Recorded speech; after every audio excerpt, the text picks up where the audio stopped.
সুপ্রিয় দর্শক, শুভেচ্ছা আরেকবার। বিজ্ঞাপন বিরতির পর আমরা আবার ফিরে এসেছি আপনাদের অতি জনপ্রিয় অনুষ্ঠান লিগ্যাল আপডেট উইথ এনটিভিকে সাথে নিয়ে। বিজ্ঞাপন বিরতির পূর্বে আমরা থেমে গিয়েছিলাম একজন ইউরোপিয়ান ন্যাশনাল, তিনি যদি তার অরিজিনাল ডকুমেন্টসগুলি হোম অফিস থেকে ফেরত পেতে চান, তাকে কীভাবে করতে হবে এবং কতদিনের জন্য তাকে অপেক্ষা করতে হবে সেই বিষয়টিতে। ভাই, আপনি বলেছিলেন যে এই বর্তমান আইনের অধীনে ইউরোপিয়ান ন্যাশনালগণ তাদের অরিজিনাল ডকুমেন্টস অ্যাপ্লিকেশন পেন্ডিং থাকাকালীন সময় ফেরত পেতে পারবেন, তাই তো? হ্যাঁ। সেক্ষেত্রে বিষয়টি কীভাবে ওনারা এই অ্যাপ্লিকেশনটা করবেন? তারা রিকোয়েস্ট করতে হবে হোম অফিস 4 to 6 উইকের মধ্যে যে তাদের ডকুমেন্টগুলো 4 থেকে 6 উইকের ভিতরে হোম অফিস পাঠিয়ে দিবে ডকুমেন্টসগুলি। আচ্ছা, এই যে ব্রেক্সিট রেফারেন্ডাম হয়ে যাওয়ার পরে বর্তমানে কি ইউরোপিয়ান ইউনিয়নের যে ন্যাশনালদের অ্যাপ্লিকেশন, এদের সংখ্যা কি বৃদ্ধি পেয়েছে নাকি কমে গেছে? না, অনেক ম্যাসিভ অ্যাপ্লিকেশন। আমি নিজেও দেখছি, এক্সপিরিয়েন্স হচ্ছে, হিউজ অ্যাপ্লিকেশন সাবমিট করতেছে। সবাই একটা হতাশার মধ্যে আছে। তারা সবাই, দর্শকরাও জানছে যে কি হচ্ছে, এবং এটা আমি মনে করি এটা ভালো একটা অ্যাওয়ারনেস এই টিভি এরকম প্রোগ্রামের মাধ্যমে তারা এটা করে নেওয়াটা আমি মনে করি ভালো। অনেক সময় কিন্তু ইউরোপিয়ান ন্যাশনাল হতাশাগ্রস্ত হয়ে যাচ্ছেন, কি বিষয় 3 মাস 4 মাস 6 মাস হয়ে যাচ্ছে, আমাদের অ্যাপ্লিকেশন করে প্রসপেক্ট আমাদের রেজাল্ট আসছে না কেন, এবং আইনজীবীদের সম্পর্কে দ্বন্দ্ব সন্দেহ তৈরি হচ্ছে। তো সেই ক্ষেত্রে আপনার বক্তব্য কি? হ্যাঁ, আমি দর্শকদেরকে বলবো, আপনার প্রায়ই এই টিভি অনুষ্ঠানের মাধ্যমে শুনতে পারেন বর্তমানে যে হোম অফিস যে কোনো application waiting time, because the huge number application submit করা হচ্ছে, মিনিমাম 6 মান্থ ওয়েট করতে হয় একটা অ্যাপ্লিকেশন আউটকামের জন্য। তো এটা নরমাল টাইম, এটার জন্য কোনো লয়ার, সলিসিটার কাউকে সমস্যার ভিতরে তাদেরকে হতাশা হওয়ার কোনো কারণ নেই। যদি 6 মাসের বেশি যদি সময় লেগে যায় সেক্ষেত্রে কি করা উচিত?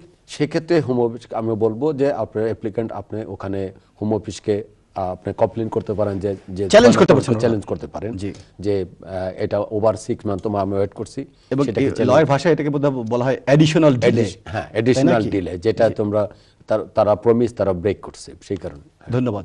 এখন আমরা যদি আবার আমাদের আলোচনায় যদি ফিরে আসি ব্রেক্সিট সংক্রান্ত বিষয়, ব্রেক্সিট বিল সংক্রান্ত বিষয় এবং আইন সংক্রান্ত বিষয়, তাহলে যদি ব্রেক্সিট বিলটি আইনে পরিণত হয়ে যাওয়ার পর থেরেসা মে, যদি প্রাইম মিনিস্টার থেরেসা মে তিনি যদি আর্টিকেল 50 ট্রিগার করেন, আমি গুলি করছি না, বাট বলা হচ্ছে গুলি করেন, মানুষকে গুলি করার জন্য না, মানে ওই কমিউনিটি ট্রিটির হাত থেকে বের হয়ে আসার জন্য, সেই ক্ষেত্রে এবং এটি যদি কার্যকরী যদি হয়ে যায়, ট্রানজিশনাল কি কোনো অ্যারেঞ্জমেন্ট রয়েছে যে সমস্ত ইউরোপিয়ান ন্যাশনাল ইংল্যান্ডে রয়ে গেছেন তাদের জন্য? হ্যাঁ, অবশ্যই।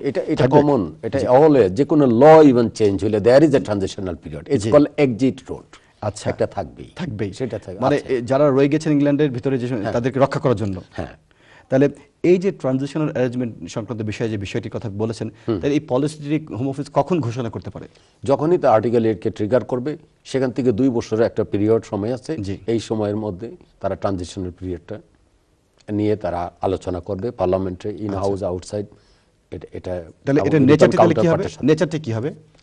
নেচারটা হবে যে যারা ইউরোপে ব্রিটিশ পিপল, যারা ইউরোপে আছে, অর্থাৎ ব্রিটেনে ইউরোপের বাইরের যে ইউরোপিয়ান সিটিজেন আছে, সবাই যে যারা 5 বছর বা বেশি বা তার কম সময় এখানে রয়ে গেছে, তাদের রাইটটাকে কি হতে পারে, এইটাই ট্রানজিশনাল পিরিয়ড মধ্যে বিবেচনা করা কভার করবে।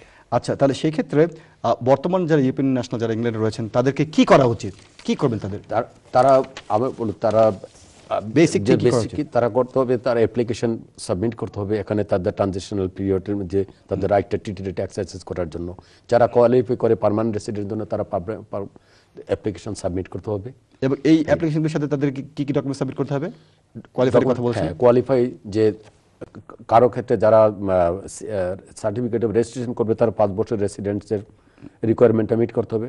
আর যারা পার্মানেন্ট রেসিডেন্টের জন্য কোয়ালিফাই করে, তারা তাদের যে 5 ইয়ার্স মোর এখানে রেসিডেন্ট করছেন, এবং তাদের যে ডকুমেন্টগুলো, যে তাদের আইডি ডকুমেন্ট, ট্রাভেল ডকুমেন্ট, যেমন তারা টিটিডি একসাথে সমস্ত ডকুমেন্টগুলো তারা সেফলি এগুলো অ্যাপ্লিকেশনে সাবমিট করতে হবে। আর এই ক্ষেত্রে ইউরোপিয়ান ইউনিয়ন ন্যাশনাল যার পাসপোর্ট আমরা দেখেছি, ওখানে স্টাম্প থাকে না, মানে এক্সিট ইন করলে মানে পোর্টে কোনো স্টাম্প থাকে না। যখন তারা অ্যাপ্লাই করবেন, অ্যাপ্লিকেশন ফর্মের কিন্তু ভিতরে লেখা থাকে যে কতদিন তারা ইংল্যান্ডের বাইরে ছিলেন এবং কতদিন ইংল্যান্ডের ভিতরে ছিলেন, ট্রাভেল শিডিউল যেটা বলা হয়। সেই ক্ষেত্রে এই ট্রাভেল শিডিউলগুলো কি মেইনটেইন করার কোনো বিষয় রয়েছে এখানটা? হ্যাঁ, অবশ্যই রয়েছে, কারণ একজন ইউ সিটিজেন, তারা 1 বছরের মধ্যে 100 মোর দ্যান তারা 180 দিনের বাইরে বেশি থাকতে পারে। তাহলে একটু দর্শকদের উদ্দেশ্যে ক্লিয়ার করে বলছি, খুব গুরুত্বপূর্ণ তথ্য আপনি বলছেন। ইউরোপিয়ান ইউনিয়ন যারা ন্যাশনাল এবং অন্যান্য ন্যাশনাল যারা, মানে 12 মাসের ভিতরে তারা 180 দিনের বেশি বাইরে থাকতে পারবেন না, এবং সে কারণে ট্রাভেল যে শিডিউলগুলো দিতে হবে অ্যাপ্লিকেশনের সাথে। অ্যাপ্লিকেশনের সাথে, হ্যাঁ, ডেফিনেটলি যারা কতদিনে এই কারণে তাদের ট্রাভেল ডকুমেন্টগুলো ওইটা প্রুভ করতে হবে যে হি অর সি তারা এই সময় এই যে রিকোয়ারমেন্টটাকে তারা বাইরে। আপনি বলেছেন একটি বিষয় বলেছেন যে 12 মাসের ভিতরে আপনি 120 দিনের বেশি থাকতে পারবেন না। আর যারা 5 বছরের জন্য রেসিডেন্সে পার্মানেন্ট রেসিডেন্সে যারা অ্যাপ্লাই করবেন তাদের ক্ষেত্রে কত দিনের টাইম লিমিট সীমাবদ্ধতা রয়েছে? 5 বছরের বেশি, তারা ম্যাক্সিমাম তারা 450 দিন তারা সুযোগ পাবে, এর বাইরে এর বেশি পাবে না। সুতরাং ইউরোপিয়ান ন্যাশনাল আপনি সাবধান হয়ে যান এবং আপনাদের ট্রাভেল শিডিউলগুলো আপনি মেইনটেইন করেন। আগে যেমন আপনাদের ভিতরে একটা অনুভূতি ছিল যে আমরা ইউরোপিয়ান ন্যাশনাল আমি কাঁধে বোঝ করে চলে যাব, ইংল্যান্ডে থাকবো, সেই দিন শেষ হয়ে গেছে। ডেফিনেটলি ওনাদেরকে জেগে উঠতে হবে। হ্যাঁ, অবশ্যই। তবে আমরা ভাই আলোচনা করতে করতে অনুষ্ঠান একদম শেষ পর্যায়ে চলে আসছি। দর্শক মণ্ডলী, আপনারা খুব গুরুত্বপূর্ণ একটি আলোচনা শুনেছেন। সংক্ষিপ্ত অনুষ্ঠানের ভিতরে আপনাদেরকে জানিয়ে দেওয়ার চেষ্টা করেছি আসলে কি বর্তমানে রয়েছে, ভবিষ্যতে কি আসতে যাচ্ছে। ভাইয়া, অনুষ্ঠানের পর্যায়ে আপনি আপনার সমাপনী বক্তব্য যদি সংক্ষিপ্ত আকারে প্রকাশ করেন আমি অত্যন্ত কৃতজ্ঞ থাকব। হ্যাঁ, ধন্যবাদ মোহিত। কারণ আজকে যদি আমাদের সময়ের কারণে আমরা আরও অনেক কিছু বলার চেষ্টা করেছি, কিন্তু সময় আমাদের জন্য বড় বাধা। আমি দর্শক শ্রোতাদেরকে এটাই বলবো, আপনারা এনটিভির সাথে থাকেন, লিগ্যাল আপডেটের সাথে থাকেন। আপনারা আগামী প্রোগ্রামে আরও নতুন নতুন যে পরিবর্তন আসছে, যেটা অত্যন্ত সিভিয়ার, যে আমার ছোট ভাই ব্যারিস্টার মোহিত অলরেডি বলছে যে আগামী 2 ফেব্রুয়ারিতে যেসব পরিবর্তনগুলো আসছে সেগুলো আমাদেরকে আজকের প্রোগ্রামে পুরোপুরি আলোচনা করা সম্ভব হয়নি, যেখানে রিমুভালের কথাটা আসছে। আমি সেদিকে আপনি কি দর্শকদের উদ্দেশ্যে বলবেন যে রিমুভাল এবং রিভোকেশন আগে এই ধরনের কঠোর বিধান আমরা দেখিনি কিন্তু ইউরোপিয়ান ন্যাশনালের জন্য সেটা অত্যন্ত সিভিয়ার, যেটা কেউ আমরা নিজেও ভাবতে পারি না যে এইরকম ওরা নিয়ে আসছে এবং এত তাড়াতাড়ি। যে কোর্টের জাজমেন্টের কারণে এখনো তারা আর্টিকেল 50 তারা সাইন করে নাই তেরেসা মে, বাট তার আগেই কোনো অ্যাক্ট ট্রিগার হয়নি এখনো। এবং নট অনলি দ্যাট, ম্যান্ডেটরি যে হ্যাবিচুয়াল রেসিডেন্ট টেস্ট ইন্ট্রোডিউস করতে, দ্যাট ইজ ভেরি সিভিয়ার। দর্শকদেরকে বলবো আপনারা লিগ্যাল আপডেট। সেক্ষেত্রে আরেকটা প্রশ্ন, অনেক ইউরোপিয়ান ন্যাশনাল অতীতে ফ্রড করেছিলেন অনেকে, আমি সবার কথা বলি না, ফ্রডুলেন্ট যে অ্যাক্টিভিটির মাধ্যমে ওনারা এখানে থাকার জন্য ফ্রডুলেন্ট কোম্পানিগুলোর মাধ্যমে ডকুমেন্ট সাবমিট করেছেন যেগুলো পত্রপত্রিকায় প্রকাশিত হয়েছে, তাদের জন্য তো এই রিমুভাল রিভোকেশন একটি মানে নেতিবাচক দিক নিয়ে আসতে পারে। অবশ্যই আসবে, যেহেতু এখানে পাবলিক ইন্টারেস্টের একটা ম্যাটার আছে, সেই কারণে তাদের জন্য আমার মনে হয় না তারা হয়তো হতাশ হবে, তাদের জন্য একটা ভয়াবহ ডিসিশনই অপেক্ষা করছে যদি আমরা এটা উইশ করি না। আমরা মনে করি। ধন্যবাদ। আমরা তাদের সাথে সমবেদনা সহমর্মিতা প্রকাশ করেই কিন্তু আমরা বলছি আমরা। আচ্ছা, তাহলে অনুষ্ঠানের পর্যায়ে আপনি আপনার কনক্লুডিং রিমার্কস সংক্ষিপ্ত আকারে প্রকাশ করুন কাইন্ডলি। হ্যাঁ, ধন্যবাদ এনটিভি আমাকে আজকে এই প্রোগ্রামে আমন্ত্রণ করার জন্য, এবং ধন্যবাদ আমার ছোট ভাই মোহিত, ব্যারিস্টার মোহিত আমাকে প্রোগ্রামে তার সহযোগী হিসাবে লিগ্যাল প্রোগ্রামে একই সাথে উপস্থাপনা করার জন্য। আমি দর্শকদেরকেও ধন্যবাদ জানাচ্ছি এই প্রোগ্রাম দেখার জন্য। ধন্যবাদ। আপনার অনুদিন দর্শকদের চলে যাচ্ছে।